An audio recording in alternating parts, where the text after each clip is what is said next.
I'd like to begin this presentation with a bit of a disclaimer, and I'm calling for some compassion while speaking about a scandalized subject in the form of the transgender phenomenon. And I'll be referring to Dr. Freud. He is often oversimplified and misunderstood, but several of his hypotheses, from neuroscience speculations to human sexuality, have been supported by modern studies. To give you just one example of such prescient research, you can take a look at The Divided Therapist, edited by Roderick Tweedy, that deals with hemispheric difference in contemporary psychotherapy. Mr. Tweedy's introduction to that book is worth the price of admission alone. I want to talk about On Awakening to a World Where Every Centrist is Now a Radical. So, advocating for the mostly teenage victims of social contagion surging to gender clinics will get one canceled from the GOP, who have no time for the values of Christ and their corporate-run cult of personality. They infuriatingly bemoan of a contagion and insult the alleged victims of it, even suggesting the phenomena of gender reassignment's normalization is anything other than a symptom of progressive open-mindedness will get one labeled a hateful bigot by the left. And suddenly, feminist mothers advocating for detransitioning gay daughters are branded transphobic. Suggesting drone parents from both parties are harming their confused children by negating their feelings as they toxify the topic of their very existence to the point where social media trash talkers and their bot-like followers have blood on their hands will have you disinvited from polite society's conversation. So banks destroy the economy, religion destroys spirituality, politics destroys social contracts and discourse, and polite society mandates that you be toxically polarized and disgustingly hateful because centrist peacekeeping positions are not welcome.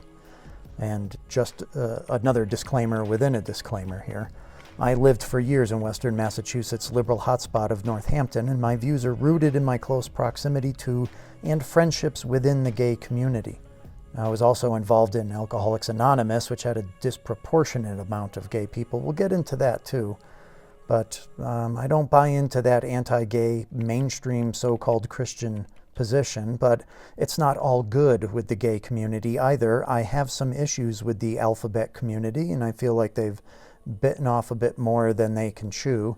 And well, let me put it this way. At this point, even though the gay movement or hashtags within the pride movements have been co-opted, obviously, they're guilty, the gay community, of their silence, essentially. A pop culture of pride doesn't represent most of the gay people I know, but it does cater to young narcissists. And we see a further escalation of the desanctification of romance, sex, and eros through normalized hebephilia. This is really disturbing. Seriously, what the fuck is wrong with California? And furthermore, what is wrong with the rest of us for not making sensible, audible responses that would be in the sound of protest towards what California did a couple years ago? When I heard about the bill, I couldn't believe that it was going to pass, and it did, rolling back restrictions on sex offender registries for men in their early 20s who have sex with teens. I get into it in The Seduction of the Innocent, as well as that codependent trauma bonding and the practice of initiation within the gay community of older men initiating teens and pubescent boys. And they may be narcissists or high on the narcissism index, and that's why they're in love with their own image. So you find that a lot within the gay community. That was one of Freud's theories there. And we seem to be failing the dark mirror test in the quarantina of our carbon-based life. And we are addicted to slowly becoming what we hate. Think of that mobile device in your hand as a dark mirror. And when it's not turned on, it literally is a dark mirror. And you're reacting in a polarized way to the boogeyman on the screen and becoming the opposite of the boogeyman, which is another boogeyman.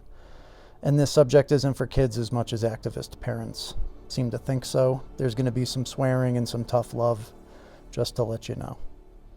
So welcome to Symbols, Patterns, and Gnosis. This is Jason Bickford. Thanks for tuning in. This is a non-monetized page, and it's a one-man show. You can hit me up over at patreon.com/Bickford for as little as $3 a month.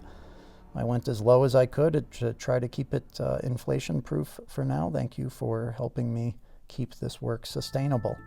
I want to talk about what we see in the academic literature as evidence of a steady rise in narcissism and its relationship to the post-internet generations, the younger generations, and how the guilt pride of wokeism plays into the rise in narcissism and some of Freud's ideas about homosexuality. So there's trends supporting Freud's theory on narcissism and homosexuality, the elevator pitch being the gay young man who's narcissist wants another twink just like himself. He's in love with himself, so it's not so much in love with men as in love with yourself, you happen to be a man. So that's how the narcissist would see that destruction of eros as a kind of solipsistic masturbatory relationship. And we have egos inflating over time, and there's a cross-temporal meta-analysis of the narcissistic personality inventory amongst college-age students rising, and we see that narcissists are at a higher risk for developing Facebook addiction. That's me too, me twice, memes. And this becomes kind of part of a rise in general of narcissism in Western society amongst the younger generation. And there's a concurrent decline in empathy, and I believe that's related to a decline in literacy. I'll talk about that later. So we have low self-esteem, narcissistic self-love in that homosexual young narcissistic man, and he's taught masculinity is toxic, but he's still going to desire himself. This could create this new edgy paradigm of transgenderism. So I want to begin this conversation by taking a look at some of the research on narcissism and the rise in that, as well as Freud's theory about narcissism and homosexuality. Okay, so in this article we have the title here, Egos Inflating Over Time, a cross-temporal meta-analysis of the narcissistic personality inventory. This is a cross-temporal meta-analysis, and it found that narcissism levels had risen since 1979 to 2006, in between that time. I found other literature that suggested this trend has increased. Mean narcissism scores were significantly correlated with the year of data collection. So scores have increased 0.33 standard deviation. 2/3 of recent college students are above the mean from 1979 to 1985 scores. So narcissism scores in the late 70s into the mid 80s are 2/3 lower. So they've increased quite a bit. That's a 30% increase. That's huge, actually, for a phenomenon like that. The results complement previous studies finding increases in other individualistic traits such as assertiveness, agency, self-esteem, and extroversion, or being extroverted.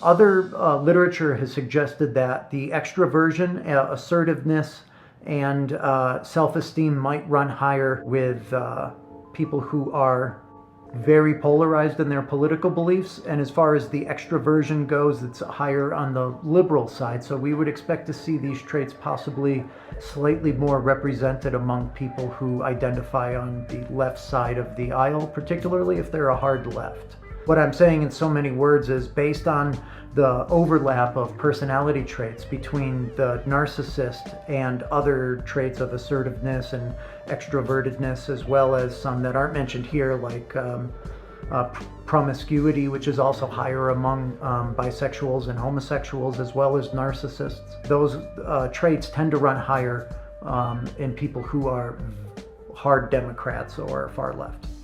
And I'll get back to why I'm pointing that out. I'm not interested in exclusively making fun of Democrats.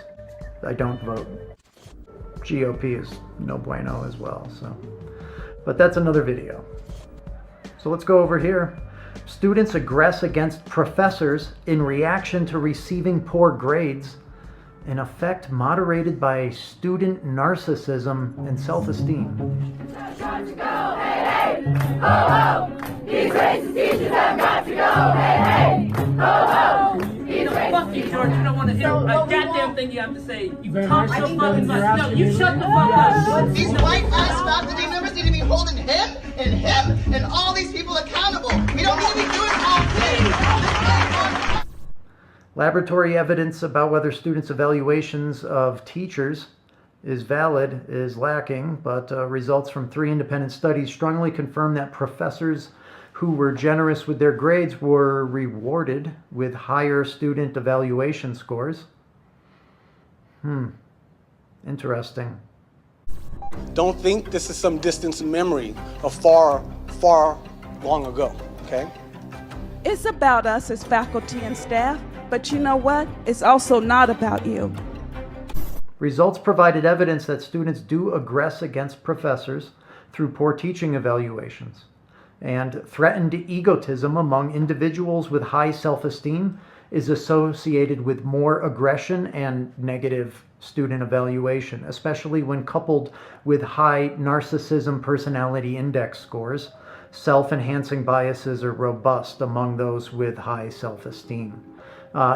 So students, and this has been universally noted amongst people with low IQ, people who are less intelligent tend to over-evaluate their performance on intelligence scores, while people who are above average on intelligence scores tend to actually estimate their scores as slightly lower than they perform. So smart people tend to be a little bit more hesitant to give themselves a high score, while less intelligent people think they're more intelligent than they really are.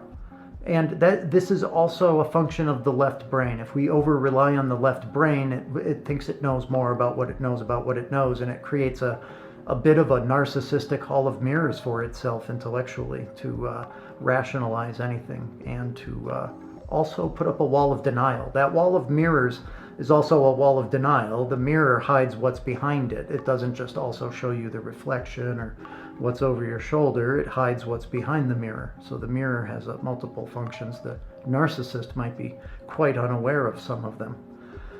Take a look at this study here. Narcissism and self-esteem among homosexual and heterosexual male students. Again, young adults are the focus here. We'll get right to the chase. A hypothesis which is based on the Freudian connection between narcissism and homosexuality is supported by the results indicating that homosexual students score higher in both measures of narcissism and lower on the self-esteem measure. And I immediately thought of the people I had come to know while I was in a fellowship of people in recovery from alcoholism. I was a part of a group of people that... Actually, if you want the backstory on that, check out my video, The Occult Psychedelic Origins of Alcoholics Anonymous. I'll leave a link in the description. And I noticed amongst alcoholics of all backgrounds, interesting co-occurring and seemingly contradictory traits of having a high over-evaluation of yourself, a big ego but a low self-esteem. It seems like a bit of a contradiction there, but you find that amongst a lot of active addicts and alcoholics. And I also noticed while I was in the rooms of Alcoholics Anonymous that there was a larger, disproportionately large representation of both transgender and homosexual people. So they were well represented in the community where I was at the time, but they were overrepresented within those groups of people seeking recovery from addiction. And I believe that the narcissism and the low self-esteem co-occurrence there amongst homosexuals might account for that very high rate of addiction and also self-destructive and suicidal behavior amongst homosexual men and women, as well as transgenders in particular. So I think we need to consider on both sides of the political spectrum, our role in toxifying this subject and doing damage to people that are young, confused, and going through an unprecedented phenomenon, whatever its impetus is.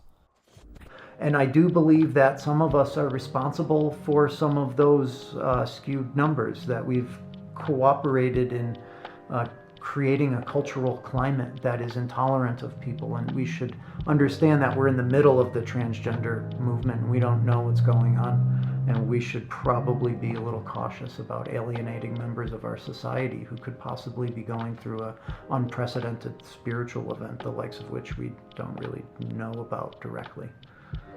Just my 2 cents there. So I can't help but think about some of the documentary footage that I had sampled during the Evergreen incidents and the wokeism spreading to campuses all over the world. It kind of got kicked off with the kid gloves coming on after the election of Donald Trump, and we talked about like some of the ridiculous responses. There was hot cocoa sit-ins where, you know, college students at Ivy League universities could go cry and drink cocoa together because Hillary didn't win. It was a kind of a coddling of young infantile minds and a validation that I think feeds into this growing narcissism. And so in the wokeism movement, we have a strong embrace of both Black Americans and people identifying as gay and transgender. And I believe what might be happening here is a little bit of a phenomenon of people growing up on the internet and experiencing a narcissism that is actually manufactured.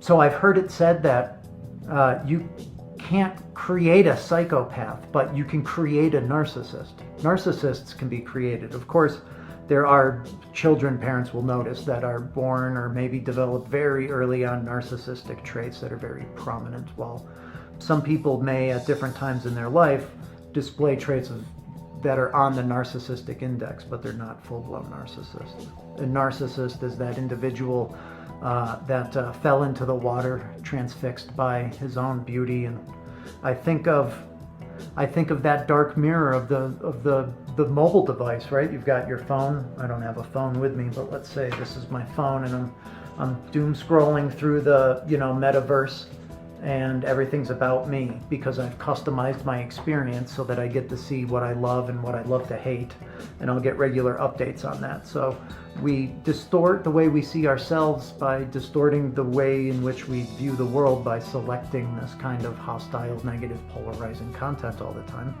And celebrity beef and like hip-hop rap beef seems to have been mapped onto political rhetoric in a Camel Joe kind of effort to get the kids into politics and keep them there. And now we've got people that are experiencing more narcissism, and I think it's because these young adults, in 79 to 1985, they had much lower narcissism index scores because the types of opportunities to cultivate that self-obsession were less available at a time when they were trying to grow up, and they may have successfully grown up before indulging in all of that self-obsession and chosen a different path. And now students in college have spent their entire lives on the internet, and it's all about them. And the internet creates a really kind of like instant gratification. So the person who holds that remote control mobile device in their hand, it's a powerful tool, and you can use it to communicate with people and spread love and light and joy. You could use it to stay abreast of what's going on with your family and friends. You could listen to some interesting educational material. You could view a cool documentary, probably for free or very little money.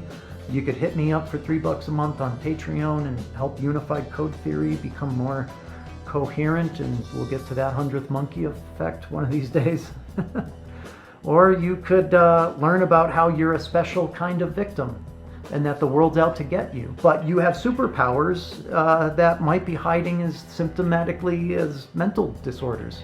And so you might not be a bipolar narcissist. Maybe you're actually a superhero that just needs to take some hormones and become the toxic evil bad guy that you love to hate. Maybe you could be the bad guy that's very often more interesting, right? A lot of the bad guys, like in Batman, the Jokers are always more interesting than Batman. I don't know. I give up something now, I can be paid for it in the future. And the deal is, we're going to try to keep the future the same as the present so that those contracts can be met in the future. He's an interesting concept, but the Joker is fascinating. And we're fascinated by the Jokers. The Jordan Petersons and the clowns and the trolls that are activating the herds of swine infected with legion and meme think. With sexual misconduct allegations. And on that note, let's go over here. Egos inflating over time, we did that. And we've got the anxious, addictive narcissist, the relationship between grandiose and vulnerable narcissism, anxiety symptoms, and Facebook addiction. Vulnerable narcissism and grandiose narcissism share the core of the narcissistic self, but are considered as separate forms of the personality trait. While previous research mainly focused on the mechanisms that connect grandiose narcissism and addictive use of the social platform Facebook, it remained unclear why individuals with enhanced level of vulnerable narcissism are at risk to develop Facebook addiction. My grandmother, Clara Weisenfeld, had a small necktie factory on the outskirts of Montreal. Now in the academic literature referred to as capital F, capital A for short. So they've already got the fa. Oh, man. Anyway. What does he say? We will one day rule the earth as we did. And the present study investigated the links between vulnerable and grandiose narcissism, anxiety symptoms, and Facebook addiction. In the sample, Facebook users, both forms of narcissism were positively related to anxiety symptoms and Facebook addiction. So what we're finding is that there's a strong correlation between narcissists and Facebook addiction and symptoms of anxiety. And results enter new territory by revealing hidden similarities between vulnerable and grandiose narcissists, emphasizing that similar mechanisms might explain their enhanced risk to develop addictive tendencies of Facebook use. So the vulnerable narcissist is going to be more of that snowflake type, while the grandiose narcissist is going to be the social media influencer wannabe. These findings should be considered when assessing individuals at risk for Facebook addiction and developing therapeutic intervention programs. And what they're saying is, therapists take a look at these people because several different forms of narcissistic personality traits strongly correlate with Facebook addiction and anxiety. And so they're viewing the world through the lens of this toxic and fake social media platform. And also they are seeing celebrity icons and mimicking them. That brings me to the TikTok tics, a pandemic within a pandemic. TikTok is a social media platform where users create and share videos. Tic and Tourette syndrome content are increasingly increased dramatically along with a number of patients and tics. The use of the site greatly expanded with COVID-19, and TikTok tics and Tourette's were being reported. TikTok tics are distinct from what is typically seen in patients with Tourette's, although share many characteristics and functional tics. I think what's going on here is some celebrities have Tourette's, and some other people who are social media influencers have tics. So they get on TikTok and they share their tics, and other people are under a spell and they want to be like the social media influencers.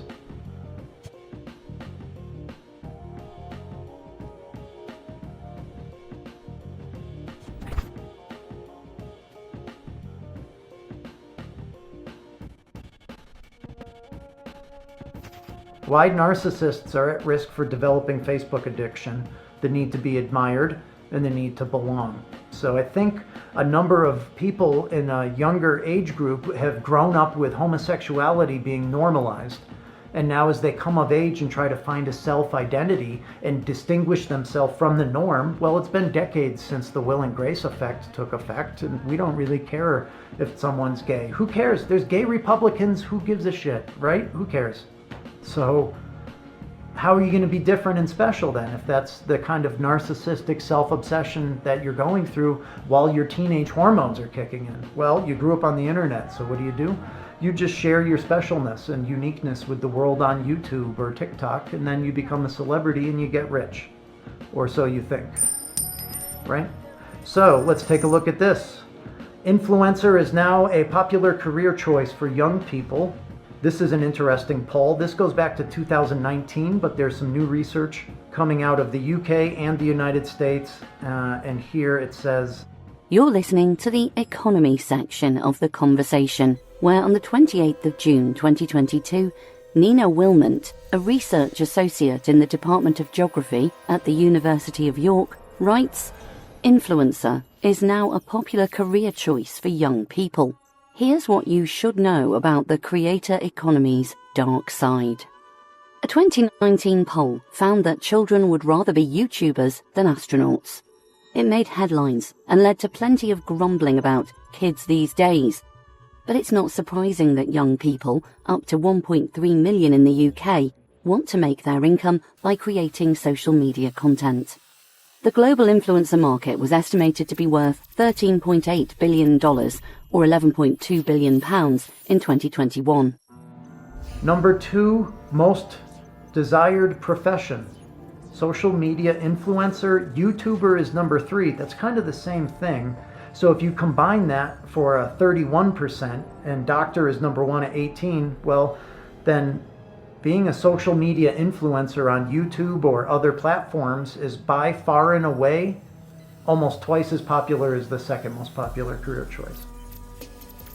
The results were at odds with the careers that the parents wanted for their children, which were lawyer, doctor, and teacher. That's interesting. Also, questioned of their knowledge of the influencer marketing phenomenon on social media, it was found that about half the parents didn't understand what social media influencer even was, and 58% were unaware that you could make any kind of money out of it. You could make it a profession. So, although not all YouTubers are social media influencers, social media influencer specifically means you're marketing things, right? Like, check out me putting on cosmetics, check out the video game I'm reviewing, whatever, you know.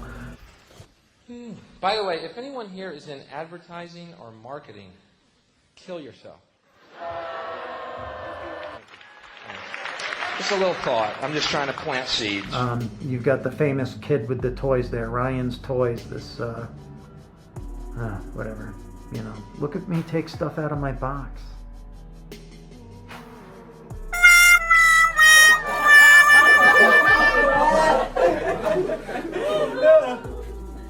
The unboxing.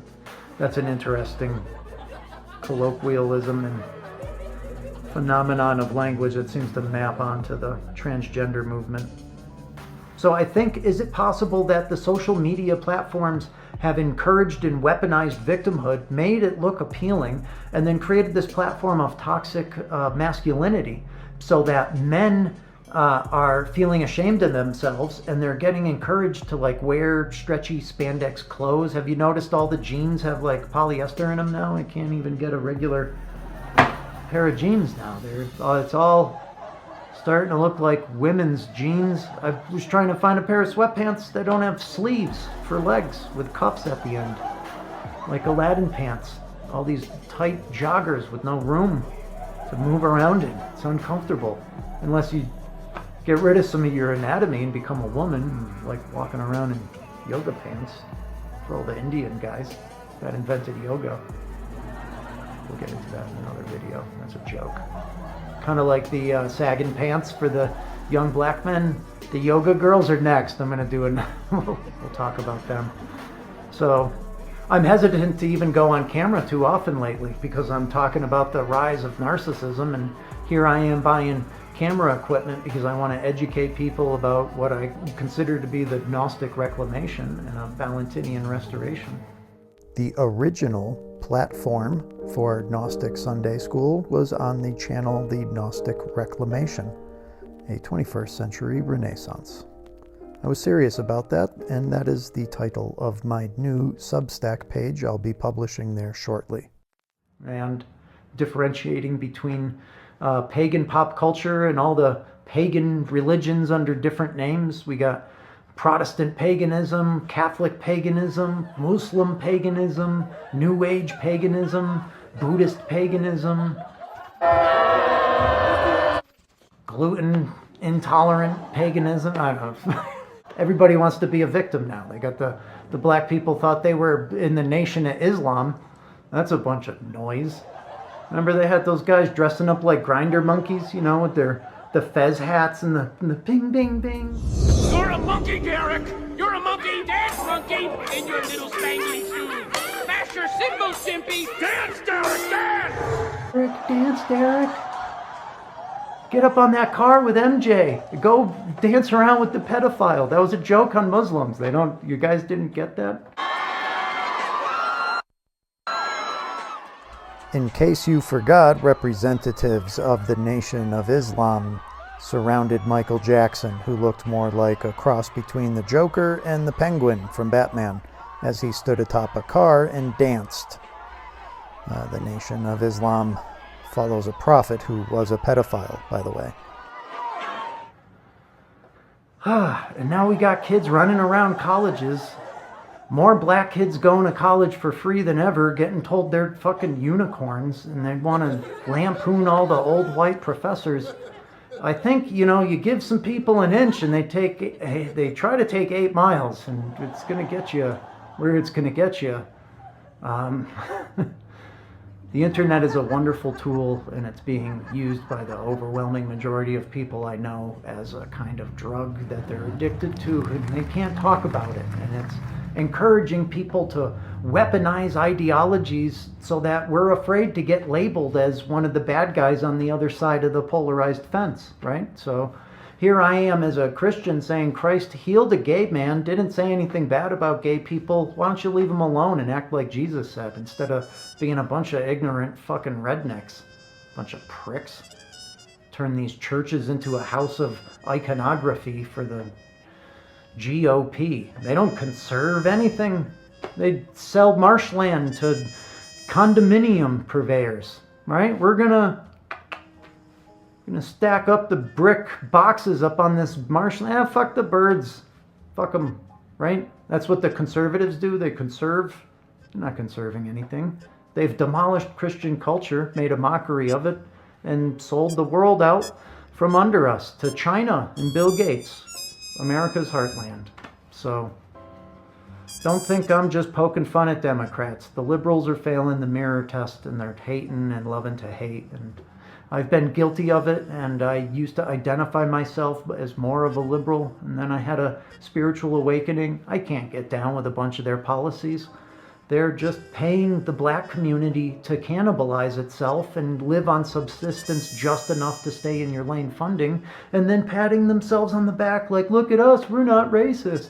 Meanwhile, the rednecks are getting taken advantage of by corporate elite in suits pretending that they're patriotic Americans.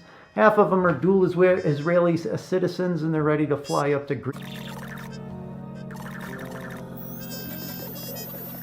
Anyway, they're going somewhere. Maybe it's not Greenland, but they don't give a fuck about you. Fly over country. FOC. Nobody gives a fuck. Just take the votes, pay your taxes, go to church, shut up, don't read the scripture, and we can keep this party going, which is the polarization game. He can join us in our quest for the Holy Grail. Well, I'll ask him, but I don't think he'll be very keen. He's already got one. And so we've got young men and women who are possibly gay, definitely increasingly narcissistic, and they're being told that there's magic pills and hormones they can take to become like the celebrities on the TV. And if they just blather about their problems on the internet enough, they'll become celebrities. It's kind of like the Eminem effect, right? Just be a whiny little bitch. Keep running your mouth. Someone's going to give you money for being a verbal martial artist. So the narcissists are coming out of the closet. The Slim Shadim is the ego monster. Shadim being a Hebrew word for demon. That's in Park 106 in Park. Oh, Psalm 106 in Park. Here's what everybody missed with the viral resemblance of Slim Shady to the demons in the Lord of the Rings series, Rings of Power. That is the Slim Shadim, or the demons in Hebrew, Shadim being Hebrew for demons. We see them in Psalm 106 and Park. That's Bad El Rap. 106 and Park? Oh, Psalm 106 and Park, right? Where we disabuse ourselves of the rock and give ourselves up to the snare. And that becomes a problem when the Slim Shadim, slender men come and we give our children away. So, yeah, we've been warned about this in Jewish and Christian scripture, to not sacrifice our children to demonic and spiritual warfare. And that's what we're doing. You're giving your kids away to social media influencers. You're disabusing yourself of your natural-born rights as a parent to provide guidance and love for your child, because you don't want to be seen as maybe intolerant or stifling or being some kind of homophobe or transphobe. So when your gay daughter thinks she's a boy because being gay isn't cool or edgy enough and the hormones are raging, don't give them more. What's the matter with you? What are you, stupid? And don't kick them out of your house, too. The conservatives don't act like Christians, and the liberals invite every demon into their house and then act like it's some sort of virtuous benevolence. So, look at all the Trojan horses we let through the gate. Oh, you're doing a nice job. Selling our kids to pop culture, paganism. That's what's happening. So narcissism is on the rise. Homosexuality is seemingly a hot button topic, and I wouldn't be surprised if the transgender explosion is actually more of a spiritual phenomenon in which we have manufactured narcissism mapping onto an increase in homosexuality. And that homosexuality could be organic or it could be manufactured, because they do have the technology. I think homosexuality is an organic phenomenon that happens and some kids are born gay. But I also understand that external stimuli are affecting the hormones, and this can affect the development of kids, and combine that with the brainwashing media, and all sorts of stuff can happen before they figure out what's really going on. And we should have sympathy and compassion for them. So shame on the GOP and the Democrats. You invited the demon in, and then you acted like it's not in there while you get rich. So, I don't know. Lots of instant, easy way out gratifications, too, for the people who are not gay or transgender, but also feeling that ego monster and rise in narcissism. So there's all types of ways you can spend money, get gratification, get positive feedback, and maybe even gamble all your money away, too, in an instant. So be careful out there, because that dark mirror can be a weapon if you don't know that it's a hall of mirrors, something behind it. You're surrounded by yourself, but there's something behind the mirror. So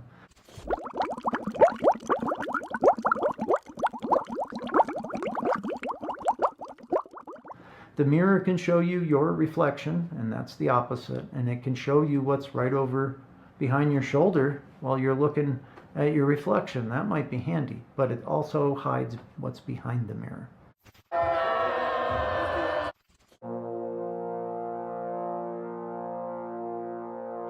In the day-to-day trenches of adult life, there is actually no such thing as atheism. There is no such thing as not worshiping. Everybody worships. The only choice we get is what to worship. If you worship money and things, if they are where you tap real meaning in life, then you will never have enough. Never feel you have enough. It's the truth. Worship your own body and beauty and sexual allure, and you will always feel ugly. And when time and age start showing, you will die a million deaths before they finally plant you.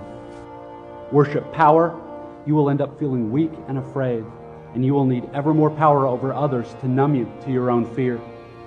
Worship your intellect, being seen as smart, you will end up feeling stupid, a fraud, always on the verge of being found out. Look, the insidious thing about these forms of worship is not that they're evil or sinful, it is that they are unconscious. They are default settings. They're the kind of worship you just gradually slip into, day after day, getting more and more selective about what you see and how you measure value without ever being fully aware that that's what you're doing. And the so-called real world will not discourage you from operating on your default settings, because the so-called real world of men and money and power hums merrily along on the fuel of fear and anger and frustration and craving and the worship of self. Our own present culture has harnessed these forces in ways that have yielded extraordinary wealth and comfort and personal freedom. The freedom all to be lords of our own tiny skull-sized kingdoms, alone at the center of all creation. The really important kind of freedom involves attention and awareness and discipline and being able truly to care about other people and to sacrifice for them over and over in myriad petty little unsexy ways every day. That is real freedom.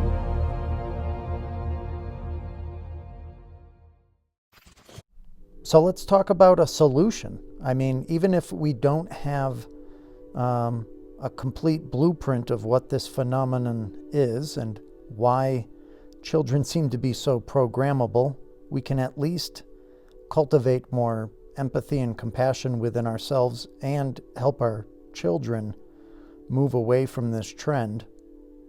And I think it's as easy as developing literacy and reading novels and literary fiction. And I think perhaps a literary biography would also fall under the category here. Something that isn't genre fiction. Genre fiction has a particular trapping and formula, and characters run through formulas you're familiar with, and you get what you pay for. With literary fiction, you deal with the messy, complicated emotions of the human condition, and you could get an adventure, a courtroom drama, or a family drama about a divorce and a reconciliation, or someone goes off on a vision quest in the jungle. Who knows? Your particular literary novel of choice might be any one of those things, but what it's going to do is help you use your co-creative imagination to participate in getting to know someone and getting to know the co-creative faculty that worked with the author on that book.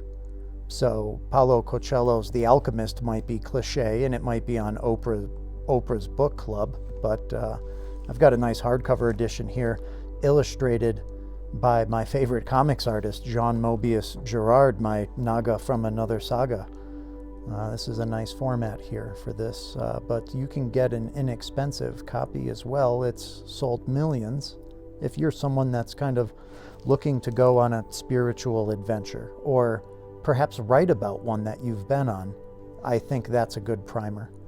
And if you're someone that doesn't want to read a novel right away, try comic books. They engage both sides of the brain, and The Parable, a two-part story by Stan Lee, and again, Jean Mobius Girard, is a classic of European meets American comics, and that is quite the parable. You'll see some Christian symbolism in there. You can delve into the literary experience and wrap your head around some romantic poetry, and I believe there's a co-creative faculty that works with the romantic poets like William Wordsworth that is quite inspirational. You might find a voice in there. If you're troubled with the world and its polarization and its bullshit wars and its charade of politics, and you're growing tired of that and you're looking for some relief, Steppenwolf by Hermann Hesse. If you want to engage with someone's legitimate pain and to see people of a different class go through some things maybe you've never seen before, Cynthia Ozick's The Shawl and Jesus' Son, a collection of stories by Dennis Johnson. You see there also Rick Moody's collections of short fiction, and here is John Updike, another novelist and short fiction writer. You can't get much better than Flannery O'Connor. And I think of FOC and Fly Over Country. When you sit down with FOC, Flannery O'Connor, you'll realize you're missing out on something. And if you want a taste of perfection and maybe an old goat's view of the rigged nature of the game, then take a look at Ernest Hemingway's novella masterpiece, The Old Man in the Sea. I haven't read anything from the 20th century that comes close to, I would say, biblical scripture as The Old Man in the Sea. It is quite the tale. And there's an overlap between St. Paul and my vision of Hemingway. If you want a big-ass novel, you want to go back to the 70s and read about a Christian family in crisis. Jonathan Franzen has published a large novel not too long ago. And then there's a masterpiece for all the ages. You can get a reader's edition, not too expensive, of the Gospel of John. This is an ESV translation, reader's edition, hardcover. This was under $10. I don't get kickbacks from ESV, I just appreciate the translation and the reader's edition formats. If you want to access both sides of the brain and engage with something that's illustrated, Chris Ware is the best cartoonist in Western society alive. And his comics like Jimmy Corrigan, the Smartest Kid on Earth, and his new graphic novel, Rusty Brown, are unique, one-off genius works, and you can't go wrong with that.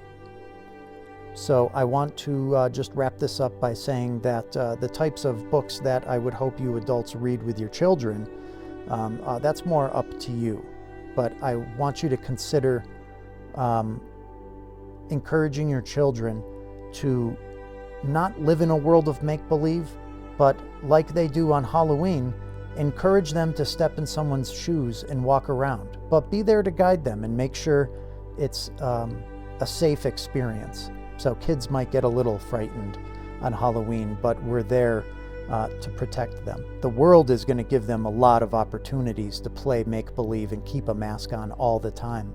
If you help them put that mask on one day a year and celebrate their creative imagination through arts and literature, you can preemptively build their empathy and put up a wall against the Mongolians of pop culture that want to knock down your jitty wall.